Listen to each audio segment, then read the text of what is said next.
বন্ধুরা, good morning. কেমন আছো তোমরা সবাই? আশা করছি তোমরা সবাই খুব ভালো আছো। আমরাও এদিকে বেশ ভালোই আছি। আমার আরও একটি নতুন ব্লগে তোমাদের সবাইকে স্বাগত জানাই। তা আজকে হচ্ছে শনিবার, এখন বাজে সকাল 11টা। সমস্ত কাজকর্ম করে নিয়েছি, দেখতেই পেলে। ওই রাস্তাটা মুছে নিয়েছি ভালো করে গোবর দিয়ে, আজকে পূর্ণিমা।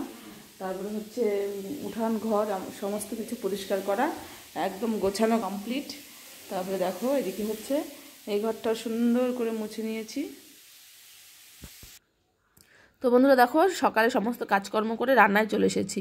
স্নানটা আজকে সকালবেলা করিনি, পরে করবো। আজকে পূর্ণিমা যেহেতু সমস্ত কাজকর্ম করব, করে তারপর স্নানটা করব। ওই জন্য রান্না বসিয়ে দিয়েছি। ব্রকলি দিয়ে, আলু দিয়ে, বাটা মাছ দিয়ে ঝোল করব। আর হচ্ছে এদিকে কুলেখাড়া শাকটা বেছে রেখেছি। কে কে কুলেখাড়া শাক খাও, কীভাবে খাও জানিও। আর এই শাকটার একটু ঝোল করব। তো চলো রান্না বান্না করে খাওয়া দাওয়া করে তারপরে আসছি। তো বন্ধুরা দেখো, এখন বাজে দুপুর 2টো। আর একদম খাওয়া দাওয়া করে রেডি হয়ে ব্যাগের মধ্যে 3জনের সোয়েটার নিয়ে নিয়েছি। একজনের জ্যাকেট, মেয়ের জন্য জ্যাকেট আর সোয়েটার নিয়ে নিয়েছি।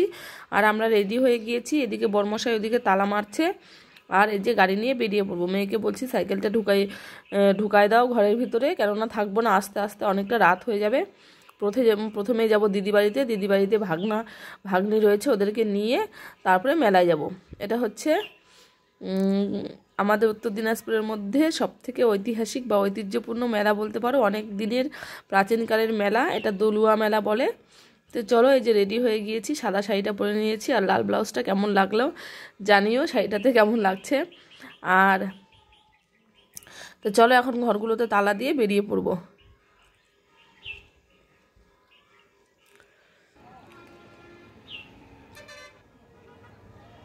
তো বন্ধুরা দেখো, এদিকে ইসলামপুরে চলে এসেছি। ইসলামপুর বলতে টাউনের মধ্যে। মেয়ে বলছে বাবা ডাব খাবো, ওর জন্য একটা ডাব নেওয়া হচ্ছে।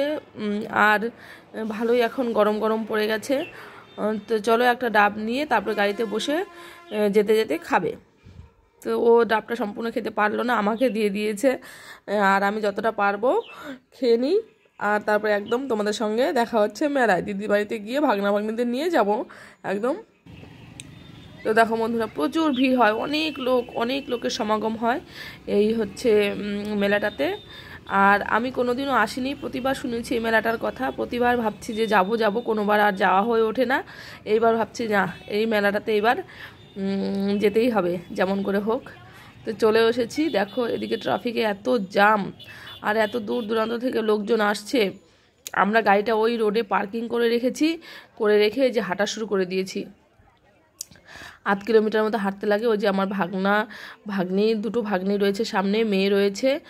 আর এখান থেকে মেলা তোমরা দেখতে পারবে। মেলাটা যতটা ভিড়, ওই যে দূরে দেখা যাচ্ছে অনেক পরিমাণে বাইক, ছোট গাড়ি ওইদিকে তো রয়েইছে। আর এইদিকে দেখতে পাচ্ছ এত পরিমাণে ভিড় হয় এখানে।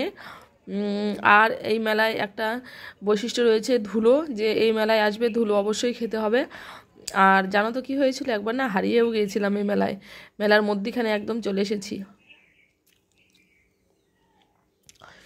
তো বন্ধুরা দেখো, একদিকে মাছহাটি, মানে গোটা মেলাটা ঘুরতে সারাদিন লাগবে। আর আমরা তো গোটা মেলাটা আজকে কভার করতে পারবো না, যেহেতু আজকে হচ্ছে 3টে 3:30 বেজেই গেছে আমাদের মেলায় ঢুকতে ঢুকতে।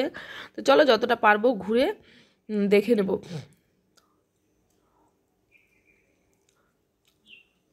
তো চলো বন্ধুরা দেখতে থাকো।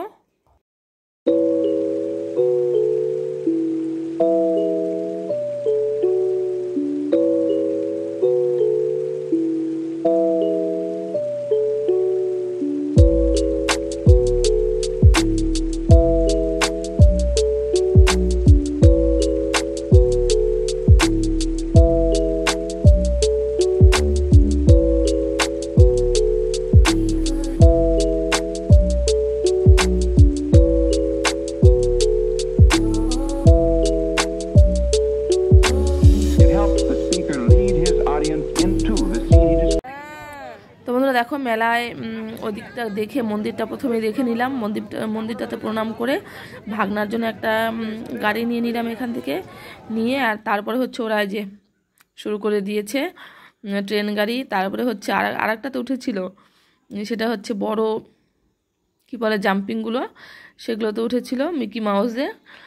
আর মেয়ের তো এগুলো খাওয়ার দিকে কোনো ইয়ে নেই, শুধু ঘোরা। আর এদিকে বড় মাছ হাটে রয়েছে, তোমাদের সঙ্গে শেয়ার করি, কেননা এখানে খাসির মাংস থেকে শুরু করে বিভিন্ন রকমের মাছ, বড় বড় বাগার মাছ, আর মাছ, তারপরে চিতল দেখতে পাচ্ছ, ওইদিকে ইলিশ, নানান রকমের মাছের বাহার এদিকে। তো চলো সমস্ত কিছু দেখে নেই, কেননা নেওয়ার ইচ্ছা অতটা নেই। মাছগুলোর অবস্থা বেশি একটা ভালো নেই, সারাদিন পরে এখন সন্ধ্যা সন্ধ্যা, আর মাছগুলো বিশেষ একটা তাজা নেই, কেমন যেন হয়ে গেছে। তো চলো সমস্ত কিছু দর্শন করে নেব। সমস্ত কিছু তো দর্শন করা সম্ভব নয়, কেননা অনেকটা সময় লাগবে, আর আমাদের কাছে অতটা সময় হাতেও নেই। আর এদিকে দেখো পুরো মাছ বাজারটা মানে ঘুরতে তো কতটা টাইম লেগে গেল আমাদেরকে। আর শুনেছি যে দলুয়ায় অনেক রকমের মাছ পাওয়া যায়, ওই জন্য একটু দেখে নিলাম, আর অনেক জায়গায় ঘুরে নিলাম, তোমাদের সঙ্গে অতটা শেয়ার করতে পারলাম না সব কিছু। আর এখন দেখো সন্ধ্যা লাগোয়া লাগোয়া, গাড়িটা রোডে পার্কিং করা রয়েছে, এখন সবাই হেঁটে হেঁটে যাচ্ছে। ওখানে কেউ টোটো, কেউ বাস, কেউ অটো, ওই যে দেখতে পাচ্ছ কতটা পরিমাণে ভিড় হয়। এই যে ভাগ্নি, এই যে আমি রয়েছি এদিকে, আর মাঝখানে যেন আমরা হারিয়ে গেছিলাম একবার। আর আমার দিদিবাড়ি ওখানে কালাগাছে, ওখানে গিয়ে রেস্টুরেন্টে খাবো। তো চলো এখানে রেস্টুরেন্টে চলে এসেছি বন্ধুরা। আর এদিকে আমাদের খাওয়া দাওয়া প্রায় কমপ্লিট, শেষের মধ্যে। আর ভিডিওটা করতে ভুলে গেছিলাম। চাউমিন খেলাম সবাই, মোমো খেলাম, তারপরে হচ্ছে চিকেন পকোড়া, ওটাও খেলাম। লাস্ট এখন এটা বাকি রয়েছে, এটা খেয়ে তারপর দিদিবাড়িতে যাব। আর আমার ভাগ্নি তো কিছু খাবে না, ও বসে রয়েছে ক্যামেরা করছে। ও পূর্ণিমা আজকে নিরামিষ খায়, আর আমরা এই কয়জনে খাচ্ছি, মেয়ে, আমি, ভাগনা, সবাই যে লেগ পিস নিয়ে নিয়েছি গরম গরম। আর মারাত্মক হয়েছিল। আর এই দোকানের সব ফাস্টফুডগুলো খুব সুন্দর বানিয়েছিল। তো চলো এদিকে হচ্ছে খাওয়া দাওয়া আমরা করে নিয়ে তারপরে অনেকটা সময় পেরিয়ে গেছে, এখন 7টা মতো বাজে। দিদিবাড়িতে যাব, ওখানে কিছুটা সময় থেকে তারপরে বাড়ির উদ্দেশ্যে রওনা দেবো।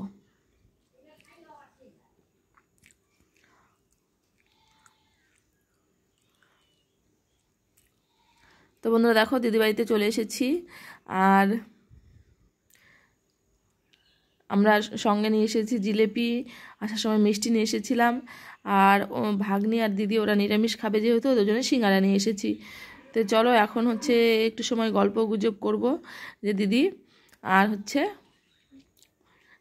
যে গাড়িটা মেলায় নিয়েছিল সেই গাড়িটা এখন চালাচ্ছে। আর দিদি এদিকে চা করে নিয়ে আসলো, আর এখন চাটা খাবো, তারপরে ভাতের রান্নাবান্না করে রেখেছে, ভাত খেয়েই একদম বেরোবো। তো চলো সিঙ্গারা, জিলেপি, চা এখন এগুলো খাবো। আর দিদির সঙ্গে অন্যদিন দেখাও নাই, গল্প টল্প করবো, জমিয়ে গল্প করার পরে তারপরে বাড়ি যাব। তো মেয়ের এটা স্লাইম কিনেছে, এটা নিতেই হবে ওকে মেলায় গেলে।